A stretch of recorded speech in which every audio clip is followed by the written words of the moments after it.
It's podcadzo. What a great day. Have you been missing that for a Yes, while? for like a week and a half. Oh, yeah, it feels so good. Dude, so here's the thing. I haven't worn these pants for a minute. Welcome back to Podcadzo. Burt's Bees, pomegranate. It's weirdly been a couple weeks since we've done an episode. I don't know why. I know last week I was sick. Yeah, you know exactly why. But did we do one the week before? I thought so. Was that the one with Zoe? No. That had to have been like 3 weeks ago now. Why has it been so long? Let's look at when our last one came out.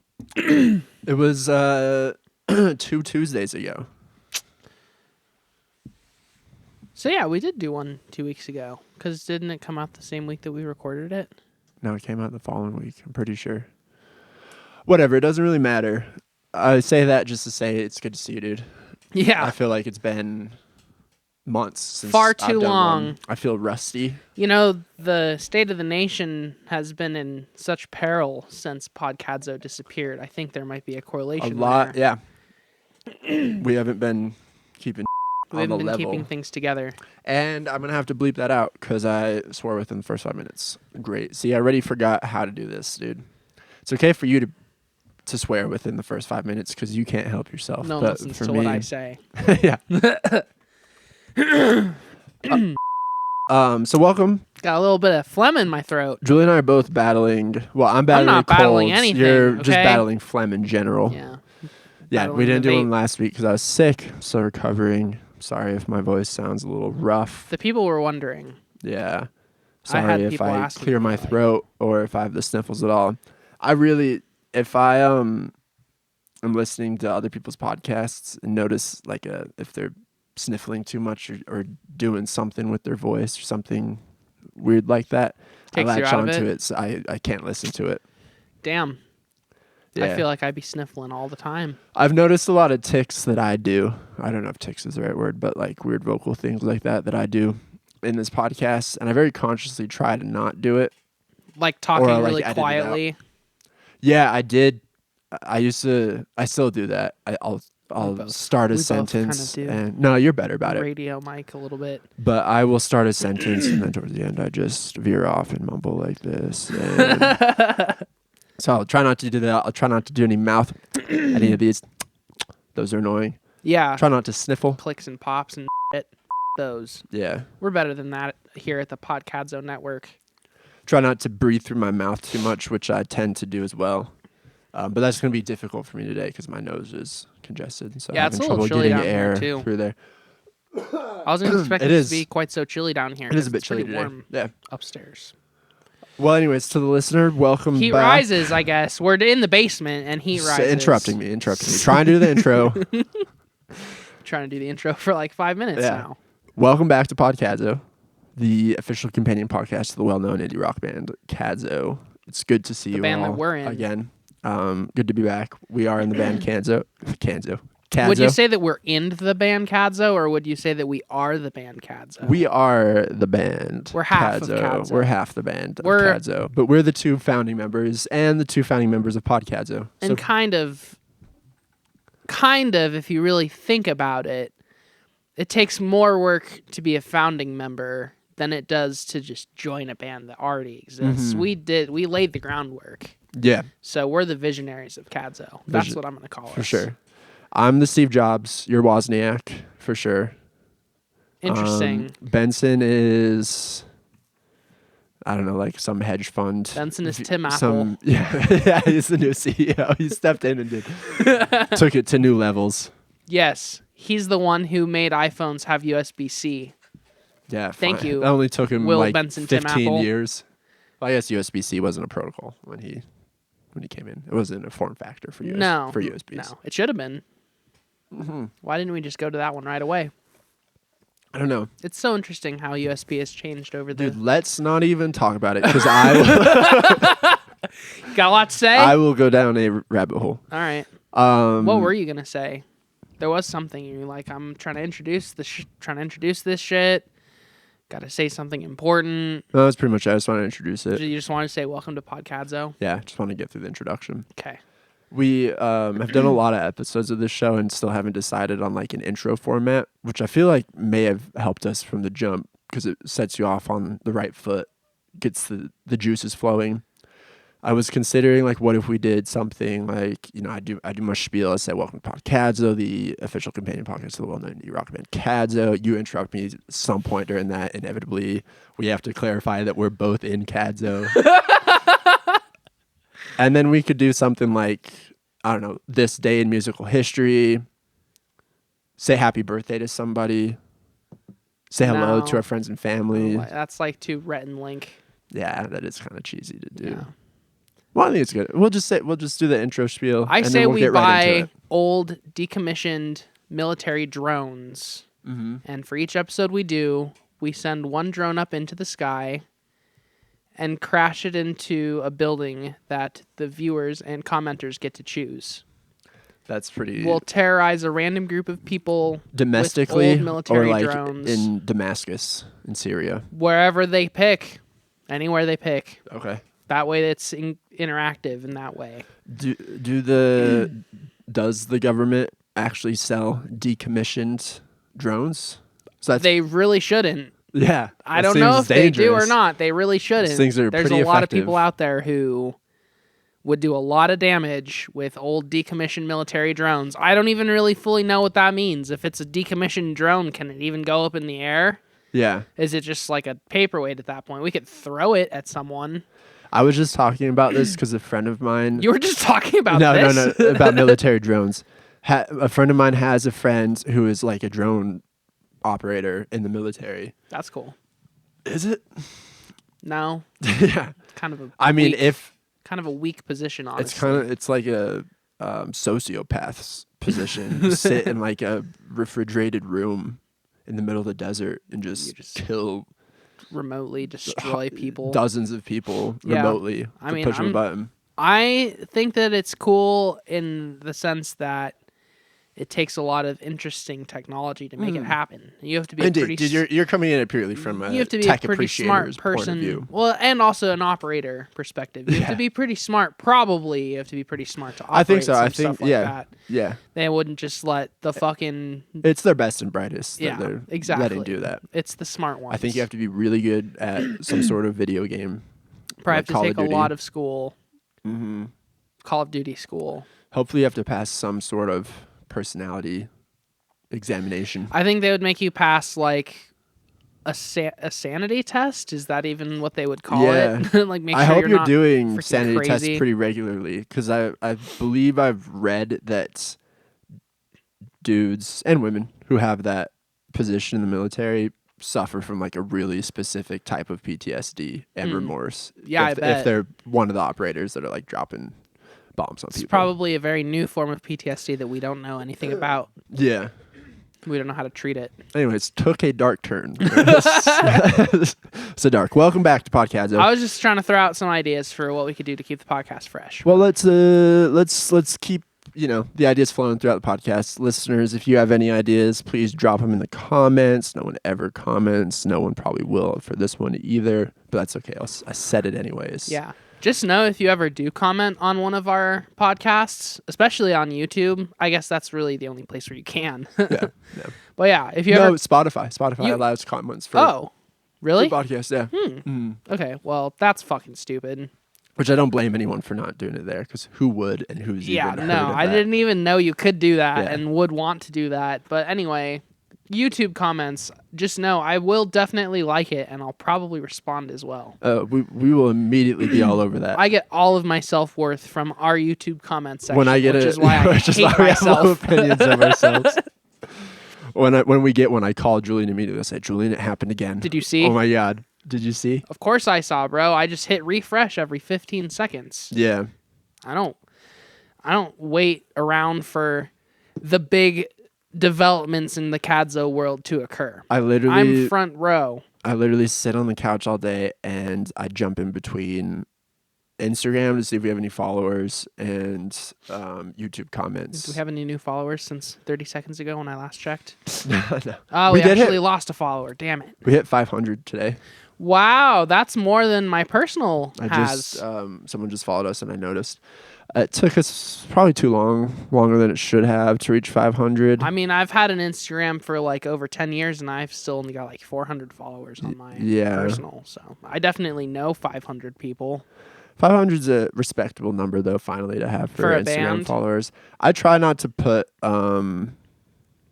really any self-worth in Instagram, but it is hard to, be like. But at the same time, I don't go on Instagram personally, and even if I like something or like someone, I do not like their posts or follow them, which I should do, I guess. You don't follow me? I don't know if I follow you. No, I follow you on my personal account. But so yeah, you can't really. I can't blame people for if I like post something for cadzo and it doesn't get many likes. I'm like, well, would I like this? Probably not. I just think that.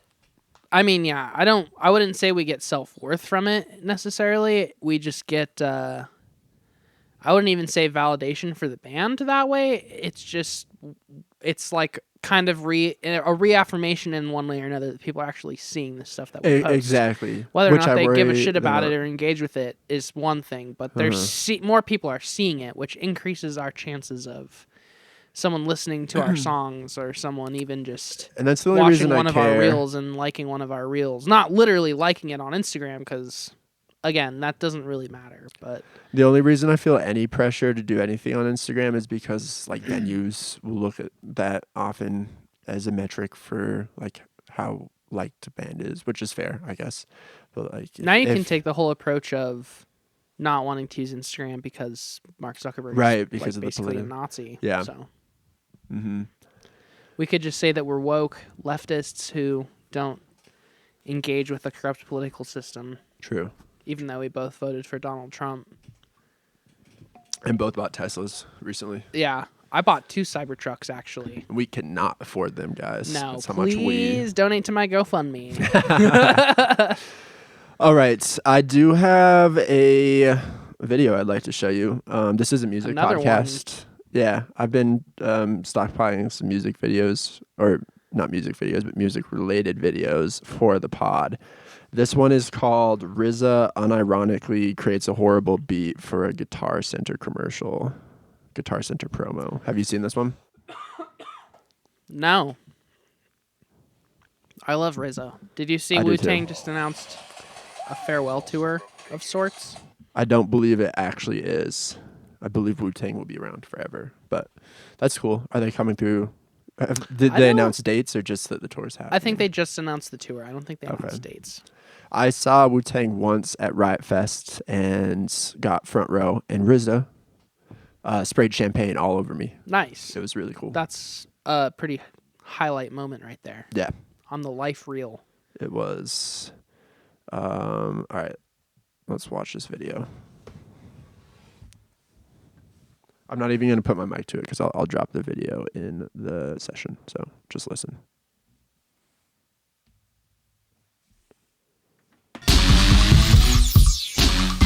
All right, so what we're going to do now is we're going to just make a beat from scratch. Something I do with this machine, you could do it in your car. Okay. On the plane. You hear that? So that's the tempo, right? So now what I would do is come here, choose a sound. Bong, sound. Okay.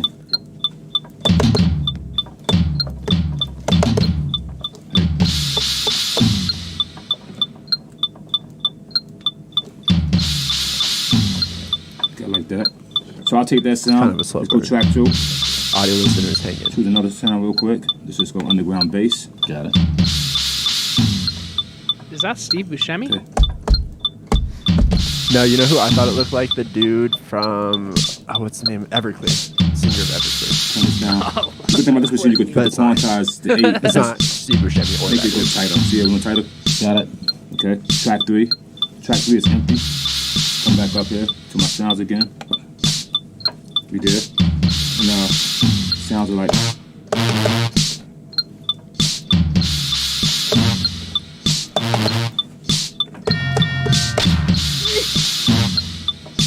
Where it really starts to fall apart. Alright, so then you kind of really make it like have that modern sound. I'm just gonna add a little hi-hat, a normal a normal like hi-hat from modern music, shall we say. So we got something like that. All right, that's cool. So something like that, I'll just probably roll it on there.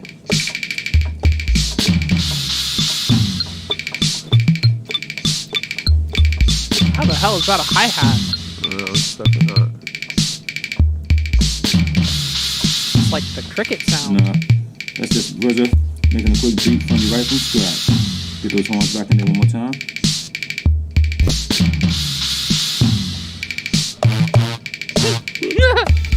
It's like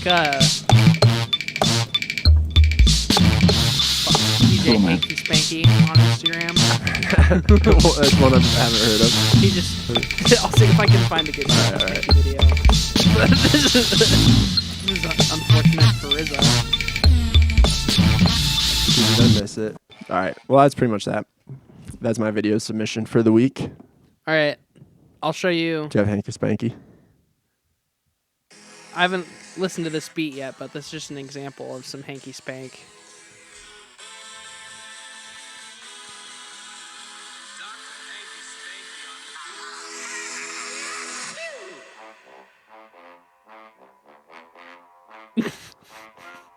Oh, I like this one. I like it too.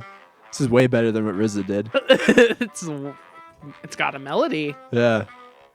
It's actually musical and rhythmic. See if I can find a. Wonder if I have it in my saved. He did this. He did a Drake remix that was really good. I think Viagra Boys dropped a new. Another Is one. this a music video or? No, I think this is just a promo video thing. Oh no, it's a song. All right, we'll listen to that later. Oh, Sweet.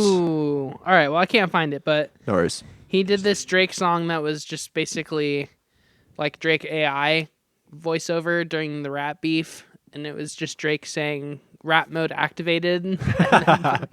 I don't like bullies and I don't like meanies. If you are either, suck my weenie.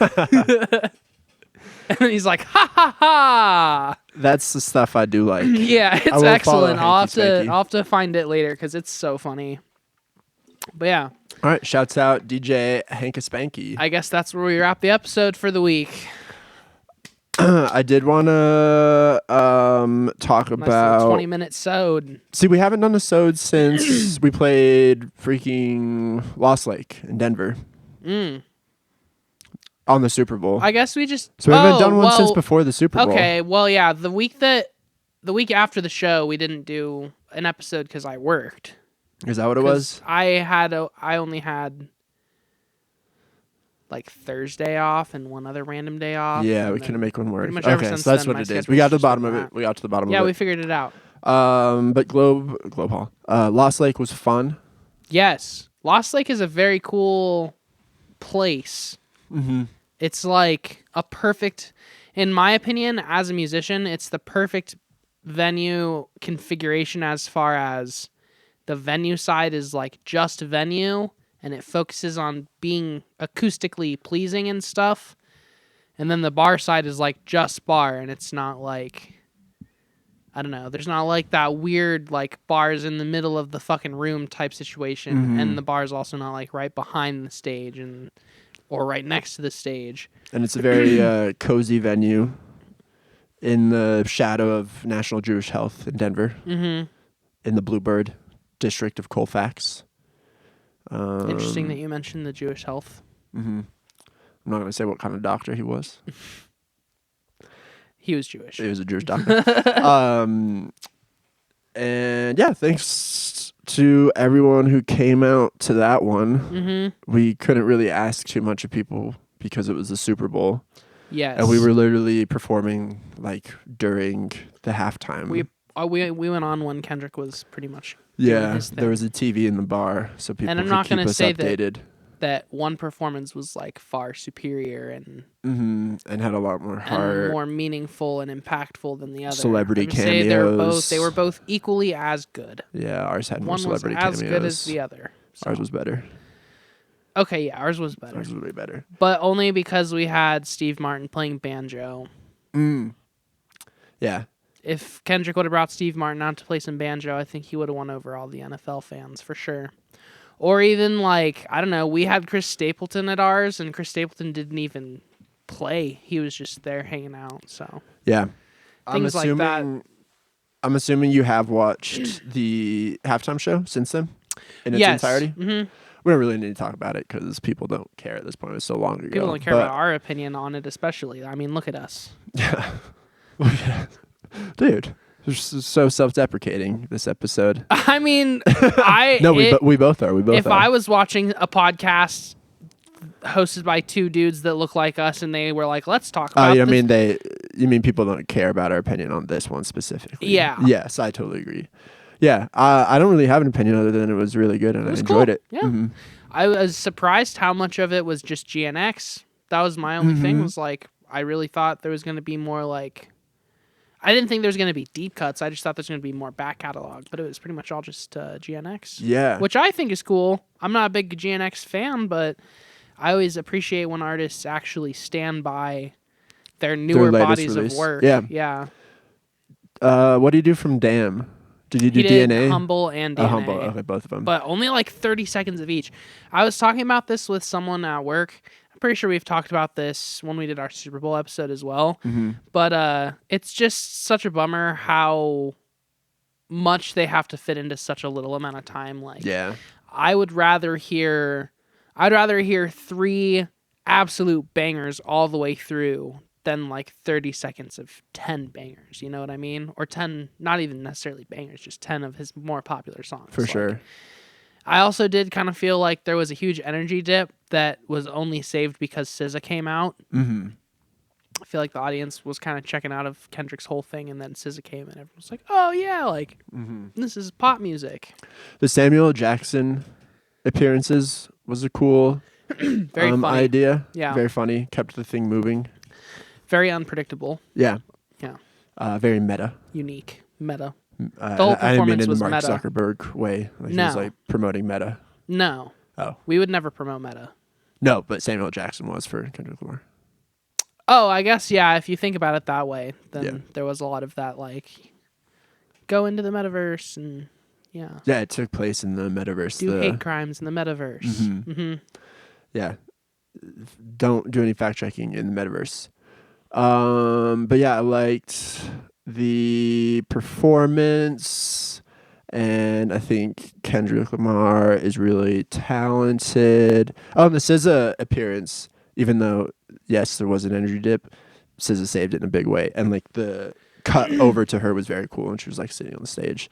And I like that. I forgot about that All the Stars Are Closer song. That song had a, I think, big resurgence after the Super Bowl, because I've been hearing that fucking song everywhere. Yeah. Like, people are playing it at work again.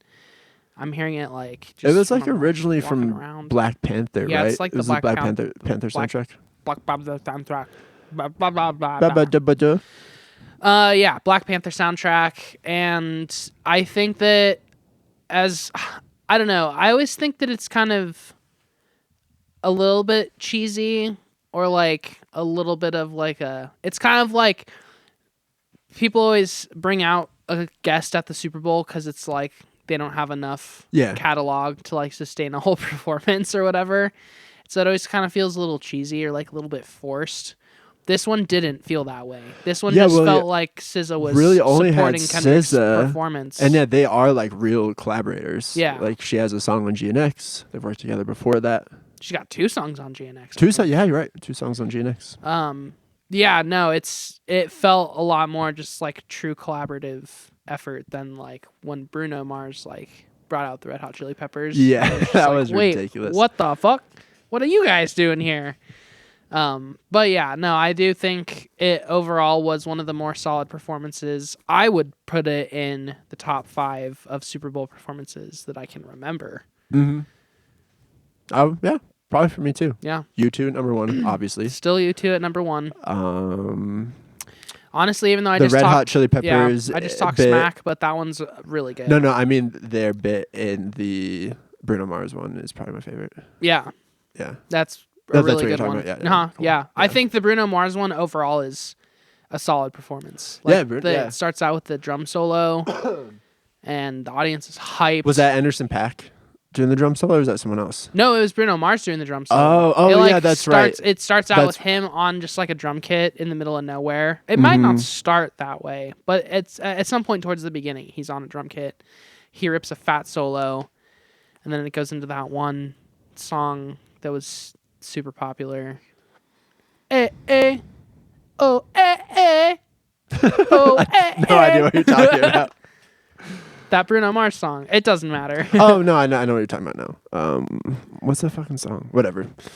Yeah, Super Bowl. Whoa, you make me feel like that song. Been locked out of heaven. Shot out of heaven for too long. Yeah, that's the one. Okay, we can stop talking about Bruno Mars now before I need to change pants. Also though, a really interesting tie-in. Yeah. A band that we played with at the venue that we played at last, which we have mentioned before, was Lost Lake. Yeah. Shout out Lost Lake. We played with a band who covered Silk Sonic. That's right. So there we go. Oh yeah, bringing it full circle. Nice. Lost Lake. That was one of those shows I felt good about, but like afterwards really had no bearing on if we turned in a good performance or not, or if I turned in a good. I know you were on it. Benson was on it. No, I felt like that was one of my not so great shows. Really? I was kind of telling Kelsey. You were my rock that whole time. Well, I don't think you didn't that make I a ever single mistake. Well, I never like truly fell off of any songs, but I just played there was a lot of stuff that I just didn't play. Like a lot of my parts and like a lot of the stuff that I like consider pretty crucial to, not crucial to our songs in general, just crucial to my personal performance, like things I judge myself on. I didn't play a lot of that stuff. Like I didn't play a lot of fills. I didn't do a lot of improvisational stuff. I didn't like change that much stuff. I was having a lot of trouble on the kit, and it wasn't because the kit was like bad or anything.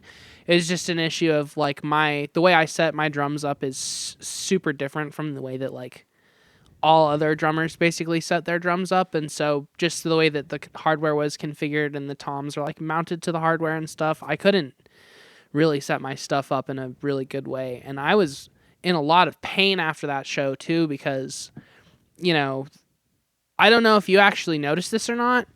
The kick drum, so like the drummer was straight on, right? Like the drummer was just facing the audience straight on. Yeah. But the whole kit was at like a 45-degree angle. Yeah, I remember that. So like I was straight on, but my knees were like twisted towards the right and my feet were. So unpleasant. Which a lot of drummers, I think it's also because of the crossover thing, like they kind of lean towards the hi-hat. They favor the left side of the kit.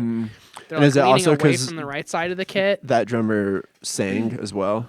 It could have something to do with mic placement, all that good stuff. And it's just personal preference at the end of the day. Some stuff works for certain drummers and doesn't work for other drummers. I have to have my legs like very straight when I play because otherwise my knees start to just have issues. I just have bad knees, I guess. But yeah, at the end of that show, both my knees were shot. My feet really hurt.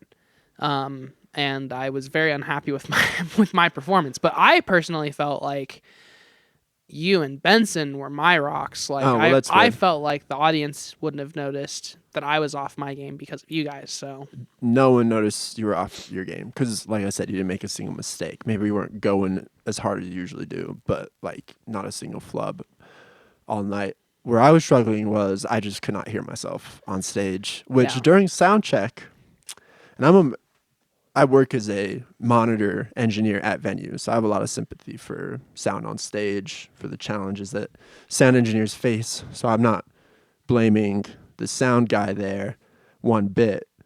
And it sounded good during sound check, but something between sound check and performance, just acoustics in the room changed or something changed. I was also standing in a slightly different place than where I sound checked. And I asked for more of my monitor at one point during the performance, but I just made a judgment call. It was like, it's not going to really get much better than this, so I'm not going to like interrupt the show too much by asking for a different monitor mix. So I just dealt with it. I had a lot of fun. I think it was a all right performance, but it's just a weird feeling to like get off stage and be like, I have no idea like if I'm saying the right notes there.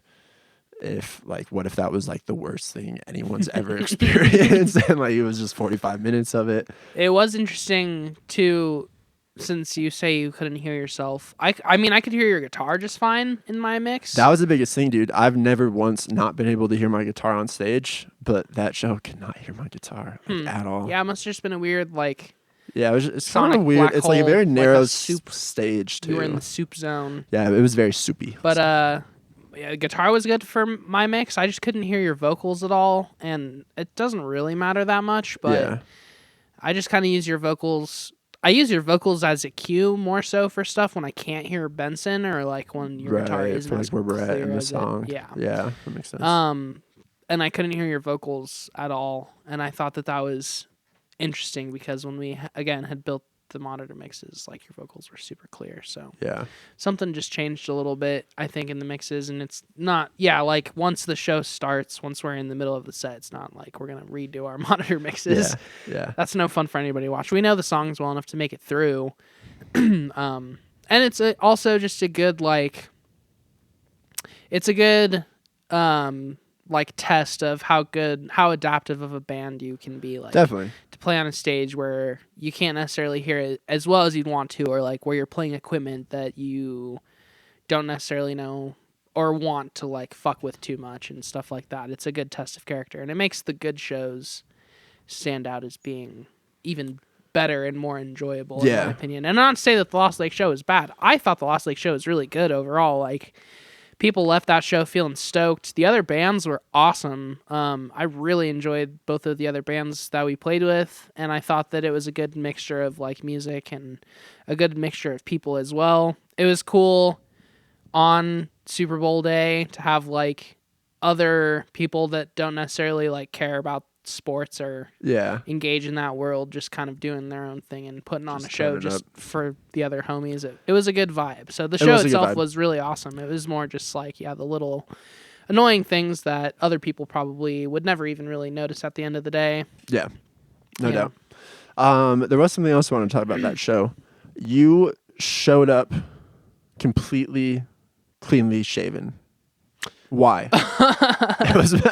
We didn't get to talk about it that night. I kept meaning to ask you. It's a bummer too, because I brought my camera and Kelsey was going to take pictures, so there would have been photographic evidence of it, but forgot your SD I didn't card. have an SD card for my camera because I'm a real idiot like that, so we didn't get to take pictures of the show. But no, honestly, at the end of the day, there's no real reason for it other than my skin just needed like a break. Refresh. I needed a reset. Yeah. Trimming, and I'm sure dudes can relate to this. This is a dudes podcast now. Dude. We're like, this one's for the dude guys. perfect, but when you have a beard Our for a while, 15% female demographic, you can tune out for a little bit. Yeah, go like knit a sweater or something. Jesus. We don't actually feel that way. Yeah, it's a joke. That's why I'm laughing. Although I know it's a joke. One of our dedicated female listeners is a fantastic knitter. Knitted me a sweater for Christmas. That's great. I've got a lot of friends that knit, both male and females. I used to knit. Really? Mm-hmm. With those big gangly fingers? Dainty little... I'm sure those can finesse. Yeah. Those can finesse when they need to. How dare you? I could never knit or like crochet or anything because these are just basically like buttered sausages. Meat hooks. Attached to fucking like backhoe shovels. You got drummer hands. Yes. Yeah. Very much so. Caveman hands more so than anything. But what's the difference? I forget what we were talking about now. Basically completely. Your face, your facial hair. Oh, yes. This is a podcast for the guys. Dudes who shave. I had that beard for a while, basically since like the beginning of 2024 or like the middle of 2024. I didn't shave it for like 6 to 8 months. I just trimmed it up a bunch. And when you trim your beard a bunch of times, it kind of winds up just being like a bunch of different lengths. You always find like stray hairs that are like way longer than the others. Mm-hmm. And when the wintertime hits and it gets super dry, my skin underneath, because like, I don't know, I think it's because I'm Italian, or maybe it's just because I'm gross. My skin just gets really the difference? oily. Oh my God. Sorry to any Italian listeners. I don't actually feel that way. Yeah, no, don't worry. And The I'm sorry Italians to are too busy beating their wives to listen to any podcasts. He said it. It's okay. I'm Italian. But yeah, so at the end of the day, my skin was really tired, and I just needed to reset. I needed to be able to get rid of all the hair, put a bunch of moisturizer on my skin, and regularly moisturize my skin and not have the oil from my beard like sucking up all the facial I oils. guess oil that I'm trying to put there. It's an oil thief. Yeah. You don't use beard oil, huh? No, not really. I've tried, but the beard oil on top of like my natural skin oils just kind of makes my beard look like it's dirty. Like it just does. It just looks like you can tell that it looks shiny. Shiny. It looks really shiny. My hairs kind of get a little bit like natted, and I kind of decided to like. I don't know if it was, and it sounds cheesy, but it might just be because I turned 28 or whatever. I'm getting older. I realized that I've had a beard pretty much nonstop for the greater part of the last 10 years. I've shaved it a lot, and I've had a lot of time where I haven't had a beard, but more often than not, I've had the beard for the last like 10 years, and I was really trying to think about like why that is. It's not because I don't like shaving. It's not because I'm lazy. It really is just because I am unhappy with the way that my face looks most of the time. So I'm just kind of like leaning into my discomfort now a little bit, and I'm just going to try I'm not going to try different facial hair patterns. I'm just going to rock a bunch of different facial hair patterns for the next few months and try to force myself to not have a beard and That's see fun if to I do, too. become more okay with the way that I look. Because I think that truly my, the lower half of my face and my side profile and my chin situation is pretty horrible. Oh, and I've been drinking a bit more lately too. So I kind of want to see if stopping drinking makes any of that go down, or if I'm just destined to have a round you look face great. with no definition. You're a beautiful man. I've always thought that. You are. Thanks. Yeah. Thanks. And I fully support I support whatever facial hair you want to have. I like what you got going on right now. The goat. Thanks. And yeah, dude, I'm here for you. This was inspired by you. Oh, nice. Honored. That's high Goat praise. Squad. Goat Squad. Except I don't consider this a goatee because it doesn't connect. Yeah, it's kind of. I don't know. It's just it's not a soul patch or like a chin. A van something. There's a name for a mustache and just the chin part of the goat. It's a van something. What was I gonna say? Oh, I have had facial hair for the last 5 years nonstop because last time I shaved completely, the woman at Walgreens didn't believe I was over 18. Which I think is also in an interesting way kind of like a good thing. Like you still look young when you don't have facial hair. I got a real baby face, and yeah, I had a mustache for a while and then just decided to shave it one day, and then that same day I went to Walgreens and I already was feeling weird about the way I looked, and then there was this unhoused woman who hung around the Walgreens would go to, who I developed a rapport to. She would walk around with an Einstein Brothers coffee cup full of whiskey all the time. And I went into Walgreens, and she was in the Walgreens just walking around with her Einstein Bros cup, drunk as a sailor. And she was like, "Hey, honey, it's my birthday today." I was like, "Oh, happy birthday." And she's like, "Will you buy me some cigarettes?" I was like, "Sure, I'll buy you some cigarettes for your birthday." So I go into the checkout aisle, ask for cigarettes. The woman there asked to see my ID, show her the ID.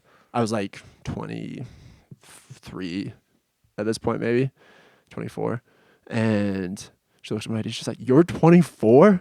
I was like, "Yeah." She's like, "I didn't even think you were 18. I was like, oh my God, I have to grow the mustache back immediately. Oh, yeah. That's so I have always... not had a clean shaven face since then. People always seem to accidentally say exactly the wrong thing to you right after you shave. Yeah, it exactly. Seems like it never fails. Well, dude, and it's not people's fault either, because I don't know. There's some people my new job, for example. There's some people who've only known me with a beard.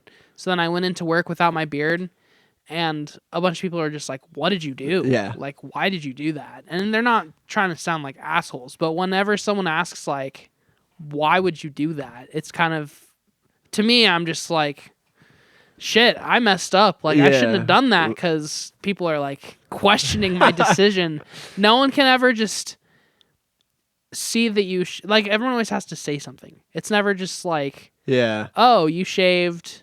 Like, what you said when you saw me at the show was perfect. You're just like, oh, you shaved. It looks good. Like, that's all you ever need to say. Don't be like, why did you do that? Or like, oh man, you look so much better with the beard. Like, even if you think that you're saying something nice, like, I don't know. Dude, I'm always extra sensitive right after I shave. I'm someone who has had their physical appearance commented on very regularly in my whole life. Yeah. So I'm of the mind where, like, I just don't comment on people's, because the upside is not that great and the downside is very bad. Mm-hmm. And it's potential. You don't know exactly how it's gonna hit someone else. So like when you shave, like us being close friends and me seeing you all the time, I have to comment on that. I'd be like, "What? Why the hell didn't Colin like make it?" Yeah. Did you not? That would almost be weirder. Exactly. Yeah. But all you have to do is like acknowledge it. And then I was just thinking about this actually. There's like a weird thing that other people can perceive about you, where if something is new to you, even if other people don't know it's new to you, they can detect that and they will comment on that. For example, if you like, let's say you're meeting someone for the first time and just the week before you like grew a mustache for the first time ever, I feel like people comment on the stash then.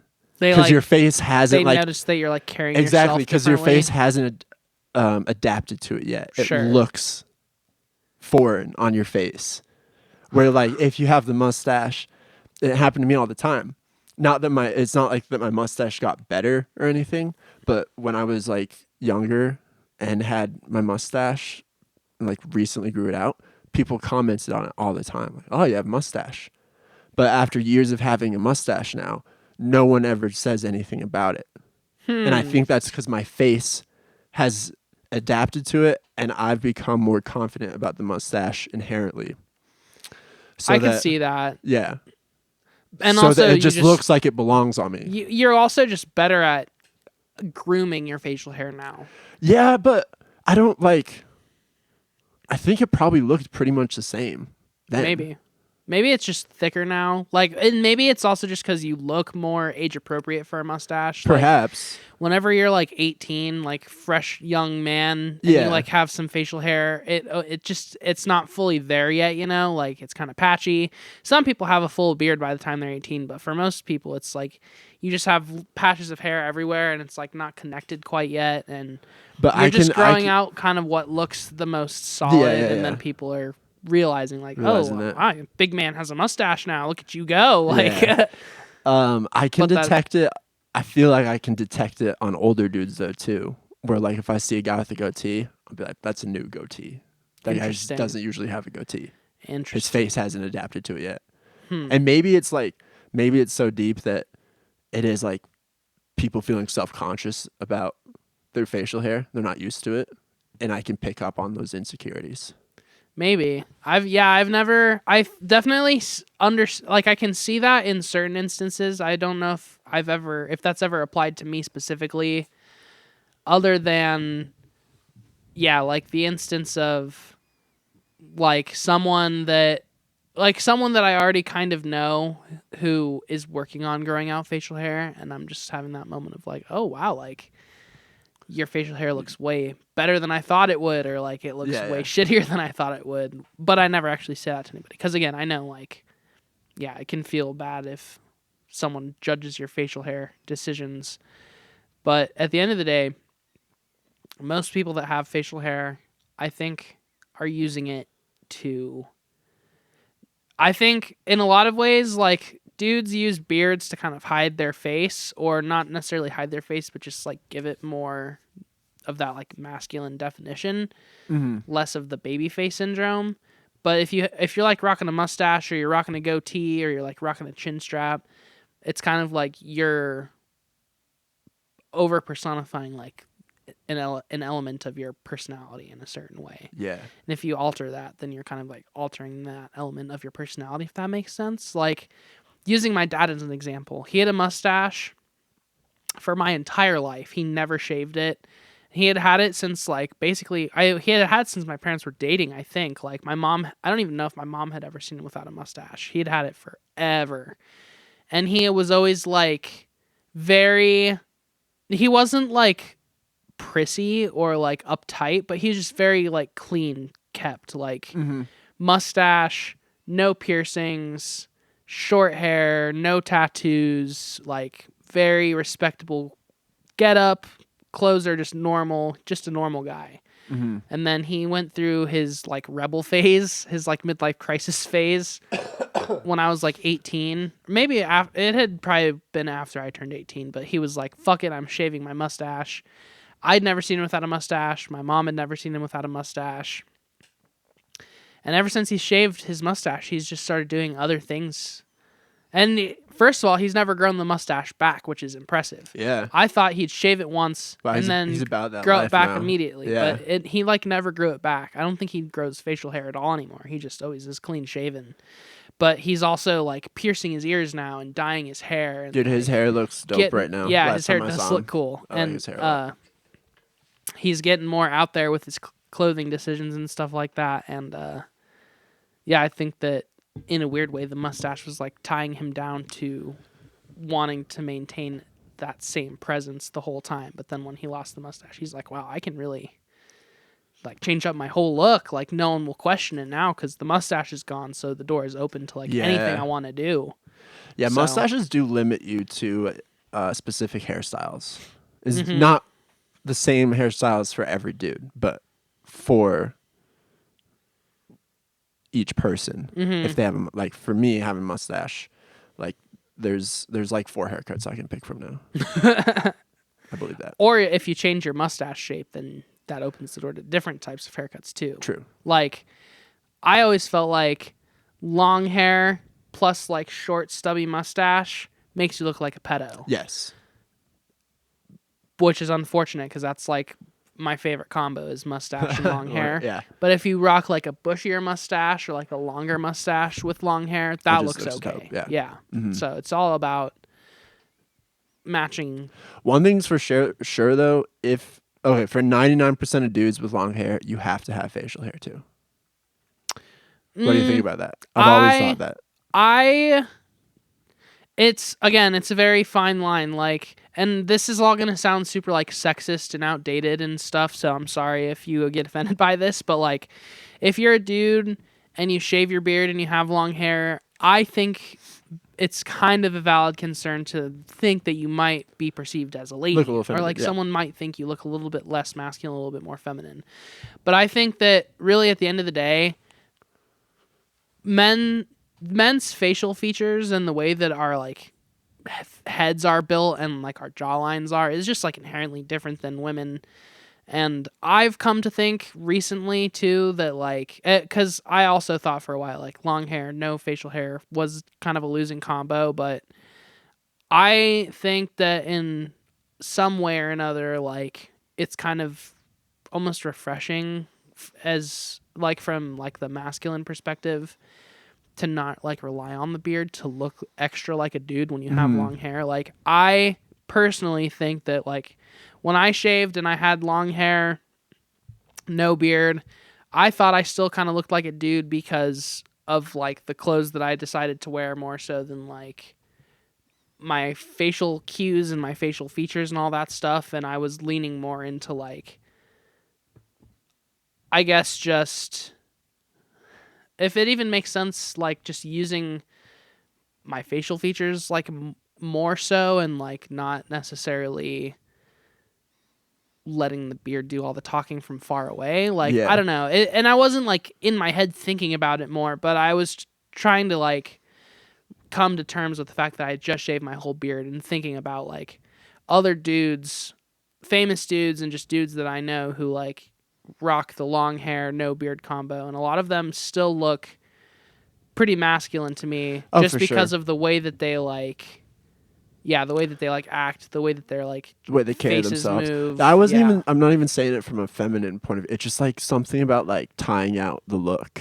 It's like a sense of incompleteness almost for some people.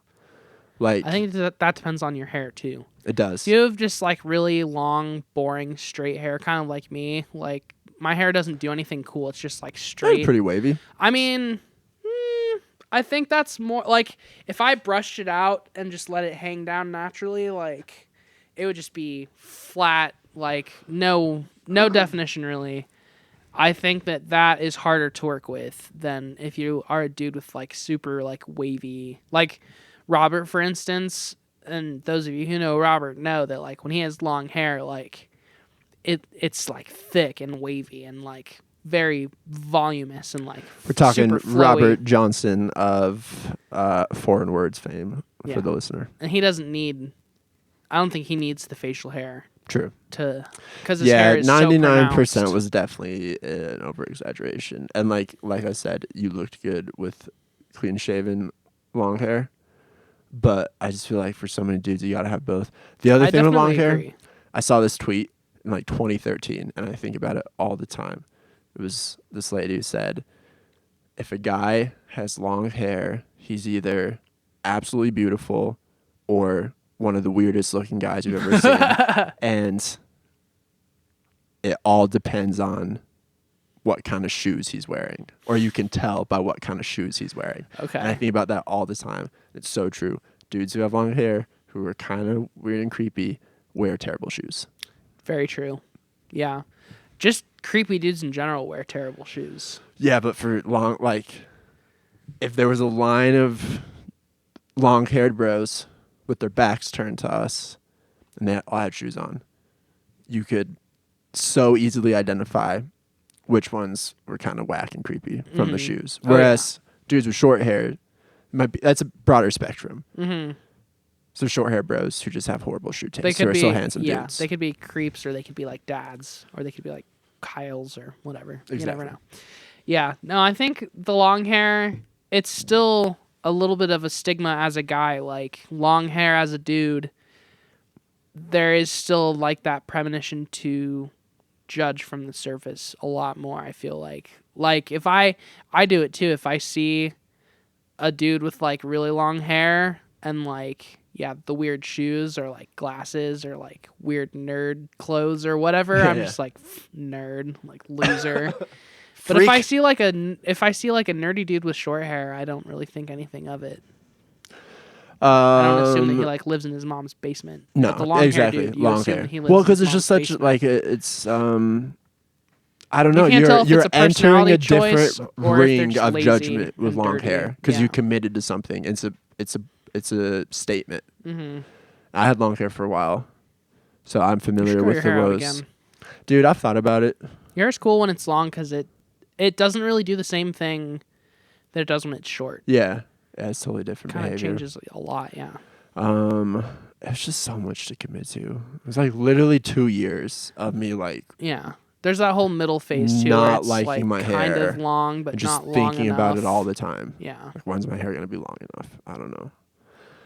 I feel that. I might grow it out a little bit longer. We'll see. And Julia doesn't like the long hair. She says like you look whatever.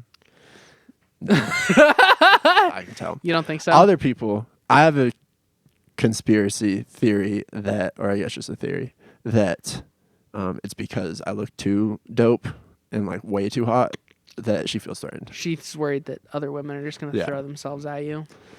That's just me. All right. Let's talk about some new music. How about that? How about that? Any new music you're into? Hold on 1 second. I've been going through a weird thing with music lately where I have not listened to anything new in quite some time. I've been deep diving not a lot. I've been deep diving two specific things. I've been deep diving like big band jazz, Dope. like a lot of Tony Bennett, Sick. a lot of Ella Fitzgerald, and a lot of not a lot of Frank Sinatra because I already have listened to a fair bit of Frank Sinatra in the past, but a little bit of Frank, and then like a lot of like Duke Ellington and stuff like that. And then I've also been listening to like a lot of like late 90s, mid to late 90s, early 2000s, like Chopped and Screwed rap. Nice. Like cough syrup rap. That's Interesting. basically it. I don't really know why. I don't know what brought me down those. Those are so different. Yes. It's crazy. The rap thing was because I was listening to a lot of like newer rap that was inspired by Chopped and Screwed rap, I would say. And that kind of just made me really yearn for like the true, really like dingy, really like lo-fi, super like trap heavy, syrupy fucking just like gross bassy rap, like greasy rap. What's an almost. artist in there? Like so I always went to like DJ Screw first because DJ Screw is kind of like he is like the originator of the Chopped and Screwed genre. But from there I was trying to find artists that I've never really listened to before or that I didn't ever get super into the back catalog of before. And I wound up listening to a guy called Lil Sco, who I'd never heard of actually. I was surprised I'd never heard of him, but he has this record called You Know the Sco, which is so good. The cover, I'll see if I can find it in my artist real quick, because SKO? the cover is him in front of like his like producer setup, just like pimping. That's dope. It's such a good With record. like what do they call that aesthetic of those like vaporwave? Yeah, like vaporwavy the vaporwave almost. lines. But yeah, so a lot of like that Chopped and Screwed type stuff. I was listening to some MC Mac, who I had already heard of, but just never listened to too much of his stuff. He's got a lot of records. So, and then some DJ Squeaky, a lot of DJ Sound, and then from there I just kind of got into like Memphis rap and some more like early 2000s like. Mostly Memphis, like, yeah, that cough syrup scene. I was listening to a lot of, like, Big Mo, Kamikaze, who else? Did you know that Lil Sco dropped Gangsta an Pat. album this year? Mm-hmm. But it's a lot like... It's interesting. Like, I'm trying to think of how to describe what I've been trying to search for. I want Chopped and Screwed where you can like still hear the vinyl scratch. Like I want it to be so Yeah. lo-fi that like the white noise is there. You can hear like the direct vinyl rip. So I'm looking for like low budget stuff from like the 90s and early 2000s at the latest. Dude, Lil Sco, this is the weirdest album cadence I've ever seen. Debut album 98, second album 2010, third album 2025. Yeah. Dude really takes his time. Because a lot of what they album do, covers get way worse. a lot of what the Chopped and Screwed community does is they just feature on other people's records, like they'll make like a compilation record where one DJ has 8 artists on his like mixtape type thing. Been listening to a lot of DJ Sound too, kind of going down that rabbit hole because DJ Sound does exactly that. Like he's got this mixtape that I've been listening to. Volume 9, Negative Thoughts, which is just every track is a different mix for a different artist, but it's very good. And that very lo-fi, dingy stuff has been what's satisfying me. And then for like the big band stuff, I listened to the Tony Bennett and Bill Evans album, which is basically the whole album is pretty much just Tony Bennett singing and Bill Evans playing piano. It's really really beautiful record. I want to be Tony around. Bennett's the man. I Left My Heart in San Francisco, and then a fair bit of the compilation the 2010 compilation record that has like this whole back catalog yeah. on it. The covers and like collaboration albums he did were what's the name of that album? But like sung with like Lady Gaga. He did stuff with Amy Winehouse. Still listen to that stuff all the time. Yeah, there's a full Tony Bennett Lady Gaga record. Yeah. I'm spacing the name of it right now, but it's an amazing record. And when I wanted to listen to big band, I wanted to listen to a lot of like 60s big band, a lot of the like very string heavy big band. Not like to say that I wanted really cheesy and sappy stuff, but I just wanted the swelling, very dynamic like 60s big band vibe. So yeah, I would listen to like I Left My Heart in San Francisco a bunch of times. And then the Ella and Lewis album is really fucking good. I think it's called Ella and Lewis. That's what it's called. It's Ella Fitzgerald and Louis Armstrong, and it's got 11 tracks on it. The whole thing, I've been listening to it like almost every day because it's just really enjoyable, really easy listening, really like wholesome, I guess is the word I'm looking for. It's just very wholesome, very satisfying. That's great, man. I'm glad you're doing some deep dives into that stuff. Thanks. Don't know where it came from. I have a couple new releases just to bring up in brief. First is Fontaine's DC dropped a new single. Really? Have you heard it? No. It's Amazing to Be Young is what it's called. It's interesting. Is it like a B-side? No, I mean it's a single. Just a whole different track. Yeah, just Doesn't a whole different sound track. Like a B-side. It sounds like romance stuff, but yeah, maybe something that left off and just intended to release as a single. It's like an extremely simple song. It's two verses, but same verse repeated, and then two choruses, and then just like a simple outro. And that's a song, which I like that it's just a short, little sweet, classic little single. It's been stuck in my head a lot lately. I like the song. Then I was talking to you and Connor about this a little bit briefly. The new Inhaler album. It's called Open Wide. Inhaler is Bono's son's band. That's why it sounds familiar. I think his name is Ian Hewitt. And you said it was okay. So I have mixed feelings. I don't want to be a hater on it. The first I heard of it was I think the lead single was Your House, which is a really dope song and one that's also been stuck in my head. And what other songs do I like on it? I don't know. The album's not bad.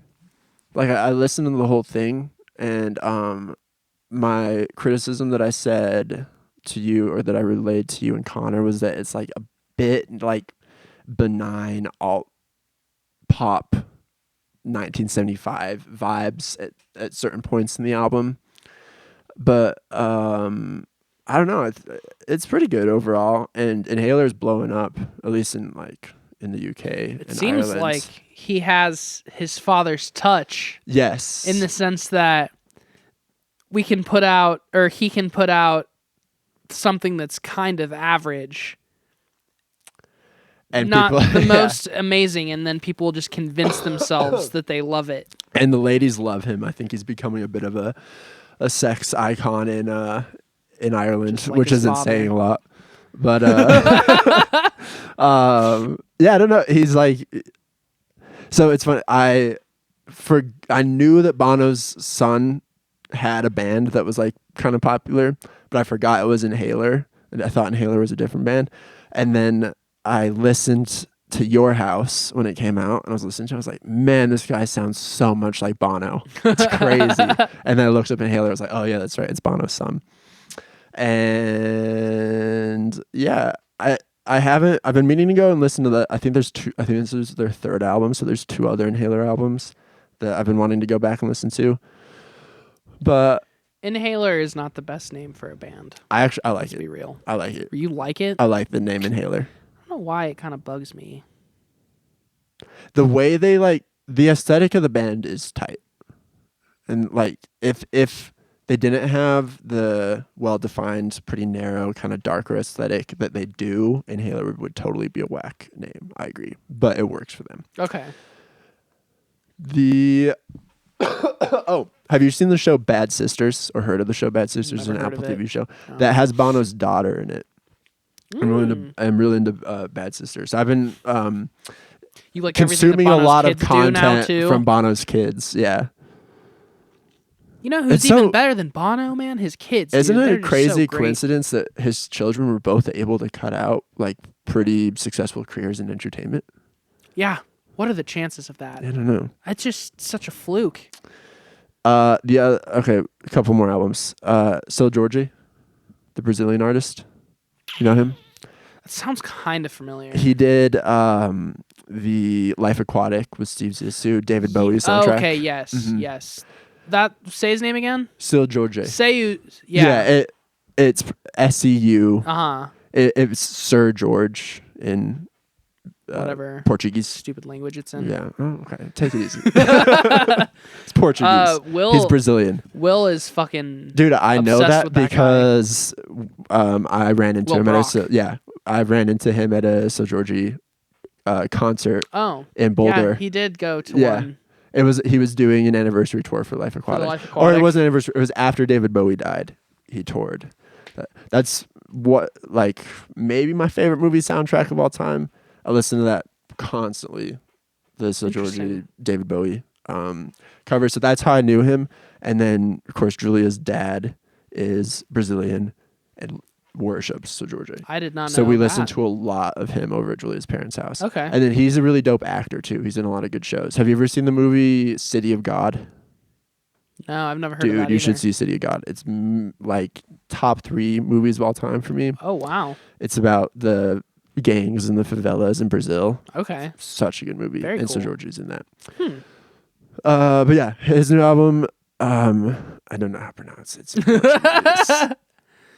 That's okay. I didn't even I know think- how to pronounce his name. Okay, I'm gonna put this together from content. It's Baile a la Baiana, and from Spanish conjugation, I'm gonna guess that means dancing. Maybe Dancing. dancing with the dancer, something like that. Could look that up later. So good album, great Brazilian music. He's a super dope dude.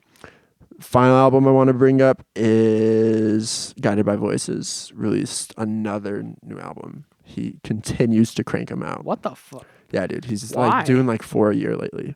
What's going on? He's with always just that? been super prolific. I think I saw a statement from him a little bit ago that, for those keeping score at home, it's the 41st LP from Guided by Voices. There are 41 of them. Jeez. And it's good? yeah, it's good. I mean, it's Guided by Voices. It's it's 17 songs, 39-minute runtime. A lot of them just are straight up recorded in his basement and sound like it. But it's cool. The opening track on it, Driving Time, really, really dig. Super dope song. So check that out. It's called Universe Room. All right. All right, dude. I guess that's Is that it? that's a full send right Is that there. a episode of Podcadzo? It pretty much has to be because I got literally nothing else. Yeah, I don't think I have anything else either. I'm trying to think if there's been any music news lately, but it's pretty much all just been Ye and his stupid stuff. And It's been Ye and Kendrick and... Yeah, Kendrick. Whoa. This is crazy. Look, I was just looking through Apple Music to get my new releases straight. Drake featured prominently on the Rap Life playlist animation on my homepage of Apple Oh, Music. yeah, I guess there was that new Drake record that came out. He dropped... How am I this out of the loop? He dropped a whole new record? A Drake and Party Party Next Next Door Door. record. Okay. It's called Some...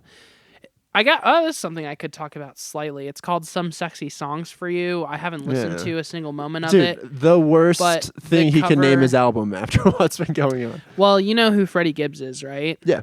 And you know how Freddie Gibbs put out Soul Sold Separately like 2 years ago or 2021 or something like that. I'm not familiar with it. So Freddie Gibbs put out Soul Sold separately. He was doing this whole, because he's always been Big Boss Rabbit. That's like one of his aliases, is the Big Boss Rabbit.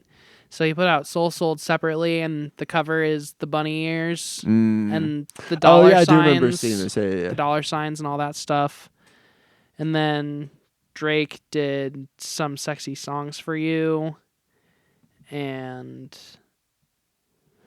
this is how he spelled out the actual name of the record. So a bunch of Freddie Gibbs heads were saying he kind of stole that. Wow.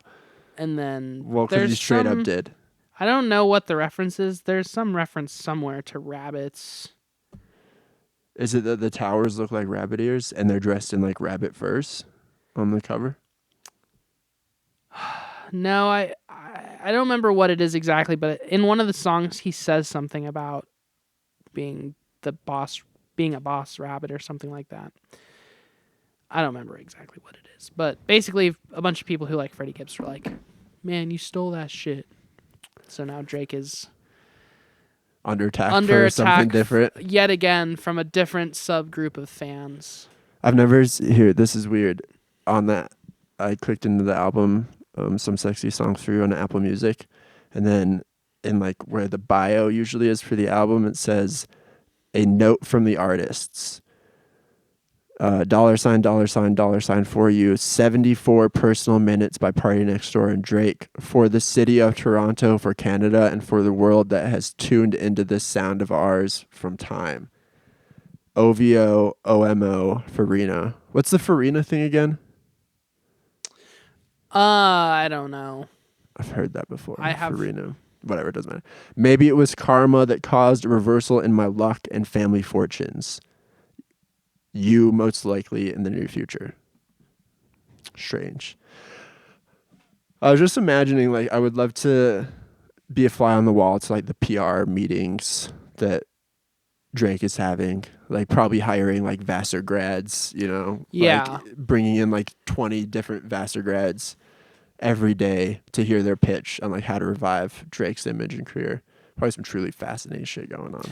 Oh yeah, there's some real reeling going on. Like they're freaking out in the Drake camp. There was this video. Album does not seem like a good comeback though. No, a lot of people are saying it's very bad. Yeah. Or not a lot of people, I guess. The usual people who would say it's bad are saying it's bad, and then the Drake fans are saying that it's good.